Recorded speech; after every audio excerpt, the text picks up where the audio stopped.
আসসালামু আলাইকুম রাহমাতুল্লাহি ওয়া বারাকাতুহু। এই সবাই আমার দিকে 2 মিনিট সময় দাও। 2 মিনিট কে কি দিবে? আমরা 2 মিনিট সময়। দেখো, এখন যদি না শিখো আর শিখার সময় হবে না। এখন হলো শিখার সময়। বলো কিসের সময়? পরিশ্রমের সময়। বুদ্ধি করে শিখা। সামনে ঈদুল ফিতরের নামাজ। বলো কিসের নামাজ? এই ছোট ছোট কথা মনে রাখো। ঈদুল ফিতরের নামাজ আর ঈদুল আজহার নামাজ, এই দুই নামাজের নিয়ম এক। কি বলছি বলো? কি কিসের নিয়ম এক? ঈদুল ফিতর আর ঈদুল আজহার নামাজের নিয়ম এক, ভিন্নতা নাই। কি বলছি বলো সাইদ, বলো কি বলছি? নামাজের নিয়ম এক, এক মাসালা। 2 নাম্বার হলো ঈদুল ফিতর আর ঈদুল আজহার নামাজ হলো ওয়াজিব। বলো সবাই বলো না কেন? ঈদুল ফিতর আর ঈদুল আজহার নামাজ কি সবাই বলো? 2 নামাজের ওয়াজিব 14টি পড়িয়ে এসেছিল যে, মনে আছে নি? একটা মাসালা আছে। দুই ঈদের নামাজে এই 6 তাকবীর হলো ঈদুল আজহা এবং ঈদুল ফিতরে। এবার আসো, ঈদুল আজহার নামাজ হলো ওয়াজিব। বলো কি? ঈদুল আজহার নামাজ ঈদুল ফিতরের নামাজ একা একা হয় না, জামাত ছাড়া। জানাজার নামাজ একা হয় না, জামাত ছাড়া। বুঝছো নি কথাটা? আচ্ছা, ঈদুল ফিতরের নামাজের কাজা নাই। কি নাই? সে জামাত ছুটি গেছে, পরে নিজে নিজে পড়ার সুযোগ নেই, এটা জামাতে পড়তে হয়। অনেক মানুষ দেখবে ঈদুল ফিতরের নামাজ পায় না, বেকুব।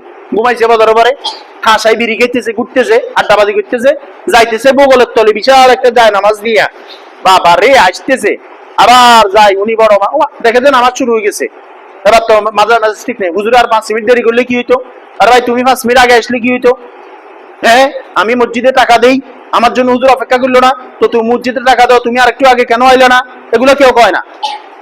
বলো এগুলো কেউ কয় না। এবার ওই ওর যদি মোড়া হয় মানুষটা, গ্রামের মাতব্বর হয়, বদমাইশ হয়, বুঝছো না, একটু একটু শক্তিশালী হয়, এখন ওর পক্ষে এলাকার মানুষ আসলে তো বেটা নামাজ পায় না, এত বড় গণ্যমান্য জঘন্য মানুষ। কি কইছি কও? কি মানুষ? গণ্যমান্য। জঘন্য না হলে তো এত ফজরের নামাজ মসজিদে পড়তো। জঘন্য না হলে তো ঈদের নামাজ সে পাইতো, পায় না। দেখবা, আমি কইলাম তো, তুমি যে যেখানে নামাজ পড়বে দেখবা কিছু মানুষ ঈদের নামাজ পায় না, কিছু মানুষ ঈদের নামাজ। আমি 16 বছর 17 বছর ধরে আমি দেখতেছি এটা ইমামতি করা অবস্থায়, ছাত্র জমানা থেকে তো করি, দেখি আমি। এবার আসো, সবার মনোযোগ আছে নি? এই এই আমি 2 রাকাত ঈদুল ফিতরের নামাজ ইমামের পিছনে পড়তেছি, আল্লাহু আকবার, বাস হয়ে গেল। আর নিয়ত না করলেও যথেষ্ট। বাসা থেকে তো আমি নিয়ত করে বাইরে এলাম, তাই না? এবার আল্লাহু আকবার। দেখো, এখানে সানা পড়বে, সুবহানাকাল্লাহুম্মা ওয়া বিহামদিকা আশহাদু আল্লা সুবহানাকাল্লাহুম্মা ওয়া বিহামদিকা ওয়া তাবারাকা ইসমুকা ওয়া তাআলা জাদ্দুকা ওয়া লা ইলাহা গায়রু। এবার 3টা তাকবীর বাড়তি হবে। কয়টা? এরপরে আল্লাহু আকবার, হাত ছাড়ে দিবে, বানবে না। 2 আল্লাহু আকবার, হাত ছাড়ে দিবে। 3 আল্লাহু আকবার, 3 নম্বর তাকবীরের পরে হাত বাঁধি ফেলবে। বুঝছো নি কথা এটা? অনেক মানুষ একজন আরেকজনের দিকে তাকায়, হাত বাঁধবো না ছাড়বো, উঠাইবো না ছাড়বো, কারণ জানা না যে এগুলো এখন থেকে শিখতে হবে। আচ্ছা, এবার হবে সূরা ফাতিহা বিসমিল্লাহ পড়ে পড়বে, এরপরে বিসমিল্লাহ পড়ে সূরা মিলাবে, এরপরে রুকু সিজদা করার পরে মনে করো এই রুকু হইলো। আচ্ছা, এরপরে মনে করো 2 সিজদা হইলো। আচ্ছা, এখানে তাসবিহগুলো যেভাবে আছে ওইভাবে হইব, বুঝছো না? এরপরে মনে করো আরেক সিজদা হইলো, এরপরে দাঁড়াই গেল। এবার দাঁড়াইয়া বিসমিল্লাহ পড়ে সূরা ফাতিহা শুরু করবে, বুঝছো?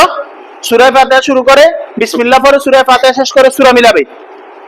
সাধারণত ঈদের নামাজে সাব্বিহ ইসমা রাব্বিকাল আ'লা এর প্রথম রাকাতে, দ্বিতীয় রাকাতে হালাদাকা হাদিসুল গাশিয়া দিয়ে পড়া সুন্নাত। আরো আছে, বাকি আমি একটা কথা কইলাম আর কি। আচ্ছা, এবার যখন কেরাত শেষ হবে সূরা ফাতিহার পরে রুকুতে যাওয়ার আগে বাড়তি 3টা তাকবীর হবে। ওই 2 ঈদের নামাজে 6 তাকবীর হইলে কয়টা গেছে? আগে কয়টা গেছে? আরো কয়টা বাকি রইছে? 3 কত হয়? 6। এবার তুমি কেরাত শেষ, এবার হাত ছাড়বে, আল্লাহু আকবার একবার, 2 আল্লাহু আকবার, দ্বিতীয় তাকবীর, 3 আল্লাহু আকবার। 3 তাকবীর হইছে না? এটা বাড়তি 3 তাকবীর। এবার চতুর্থ তাকবীর দিবে, আল্লাহু আকবার বলে রুকুতে যাবে। তাহলে বাড়তি তাকবীর কয়টা হইছে? এখানে মনে হইতেছে 4টা তাকবীর হইছে। 4টা তাকবীর বাড়তি হয় নাই, একটা তাকবীর তো রুকুতে যাওয়ার জন্য হয়, ওইটা হইছে। এরপরে রুকু করবে, করার পরে সেজদা করবে, বসবে, 2 রাকাত তো নামাজ, তাশাহুদ, দুরূদ শরীফ, দোয়া মাসুরা পড়ে সালাম ফিরে ফেলবে। সালাম ফিরানোর সাথে কোনো কথা হবে না, ইমাম সাহেব খুতবায় দাঁড়ায় যাবে। বুঝছো নি কথা এটা? কি বুঝলা? আমি কি তোমাদেরকে বুঝাতে পারলাম? কি ঈদের নামাজ কয় রাকাত? ওয়াজিব না ফরজ? বলো, মনে থাকবে ইনশাআল্লাহ? কি একটা জরুরি কথা মনে আসছিল, বলে গেলাম। এই হলো বিষয়। কি এই হলো? কি তাহলে 2 রাকাত নামাজে 600 তাকবীর বাড়তি হলো, মনে থাকবে ইনশাআল্লাহ? আল্লাহ তাআলা আমাদের সবাইকে এইভাবে নামাজ পড়ার তৌফিক দান করেন। আসসালামু আলাইকুম ওয়া রাহমাতুল্লাহি ওয়া বারাকাতুহু।